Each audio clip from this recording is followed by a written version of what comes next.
આપણી આસપાસ જે ફૂલો છે એમાંથી જ રસદાર ફળ અને પોષણથી ભરેલા બીજ બને છે. પણ આ થાય છે કેવી રીતે? શું આ કોઈ જાદુ છે? ના, આ જાદુ નથી. આ તો વિજ્ઞાન છે. પ્રકૃતિની એક એવી અદ્ભુત અને હોશિયાર પ્રક્રિયા જેને બેવડું ફલન કહેવાય છે. ચાલો આજે આપણે આ જ રહસ્ય પરથી પડદો ઉઠાવીએ. ઓકે, તો ચાલો આ વાતને એકદમ સરળ રીતે સમજીએ. આપણે રોજિંદા જીવનમાં ઘઉં, ચોખા, મકાઈ ખાઈએ છીએ, બરાબર? પણ ક્યારે વિચાર્યું છે કે એ ખરેખર શું છે? એ બીજું કંઈ નહીં પણ છોડ પોતાના નાના ભ્રૂણ માટે પેક કરેલું એક પરફેક્ટ લંચ બોક્સ છે. પણ સવાલ એ છે કે કોઈ છોડ આટલી ચોકસાઈથી ભ્રૂણ અને તેનું ભોજન એક જ સમયે કેવી રીતે બનાવી શકે? આનો જવાબ છે ને એ એક એવી ક્રાંતિકારી શોધમાં છુપાયેલો છે જેણે ફૂલોવાળા છોડને પૃથ્વી પર રાજ કરતા કરી દીધા. ખરેખર આ પ્રક્રિયા એટલી બધી સફળ રહી કે આજે આપણી આસપાસ જે પણ છોડ જોઈએ છીએ, ભલે એ કેરીનો આંબો હોય કે પછી ગુલાબનો છોડ, મોટાભાગના આ જ જબરદસ્ત પદ્ધતિનો ઉપયોગ કરે છે. તો આ આખી અદ્ભુત વાર્તાને બરાબર સમજવા માટે સૌથી પહેલાં આપણે એના બે મુખ્ય પાત્રોને મળવું પડશે. આ એ જ બે પાત્રો છે જે આ સમગ્ર મિશનના હીરો છે. ચાલો મળીએ આપણા પહેલા પાત્રને, પુંકેસર ચક્ર. આને આપણે એક કુશળ સંદેશવાહક એટલે કે એક મેસેન્જર કહી શકીએ. એના પરાગાશયમાં લાખો કરોડો પરાગરજ કણો બને છે અને આ દરેક કણ એક ખૂબ જ મહત્વપૂર્ણ પેકેજ લઈને એક લાંબી જોખમી મુસાફરી માટે તૈયાર હોય છે. અને આ મેસેન્જરનું ડેસ્ટિનેશન એ છે આપણું બીજું પાત્ર, સ્ત્રીકેસર ચક્ર.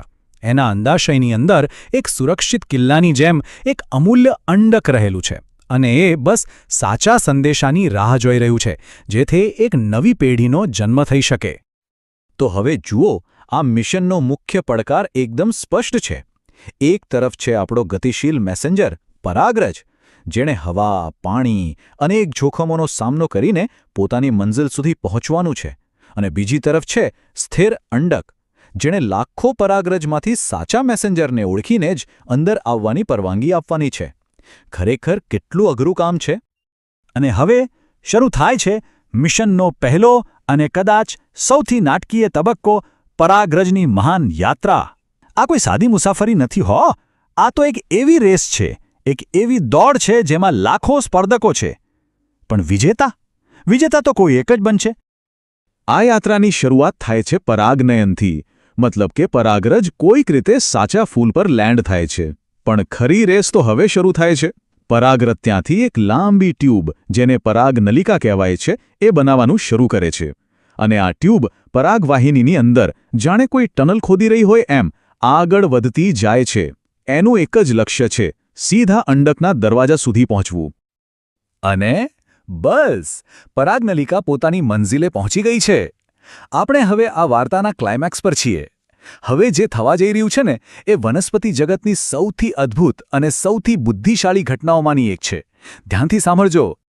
અહીંયા જ આખી વાર્તામાં એક જબરજસ્ત ટ્વિસ્ટ આવે છે. પરાગનલિકા અંદર પહોંચીને એક નહીં પણ બે નરજન્યુઓને મુક્ત કરે છે. આપણે એમને બે સ્પેશિયલ એજન્ટ કહી શકીએ.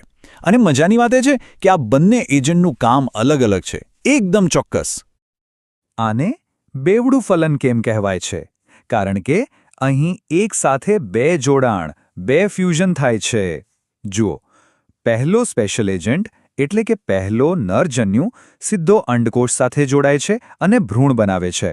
અને લગભગ એ જ સમયે બીજો એજન્ટ કેન્દ્રીય કોષ સાથે જોડાઈને એ ભ્રૂણ માટે ભોજન બનાવવાનું કામ શરૂ કરી દે છે. એક જ સમયે બે કામ. આખી પ્રક્રિયાનો સાર બસ આટલો જ છે. એક જોડાણથી બને છે યુગ્મનજ, જે ભવિષ્યમાં બનશે ભ્રૂણ એટલે કે નાનકડો છોડ, અને બીજા જોડાણથી બને છે ભ્રૂણપોષ એટલે કે એ નાના છોડ માટે પોષણથી ભરપૂર ટિફિન.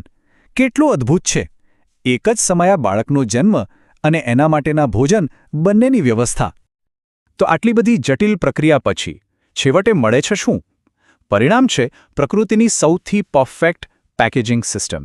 એક બીજ, એક એવું બીજ જેની અંદર એક નાનકડો છોડ તો છે જ, પણ સાથે સાથે એનું પોતાનું લંચ બોક્સ પણ પેક કરેલું છે.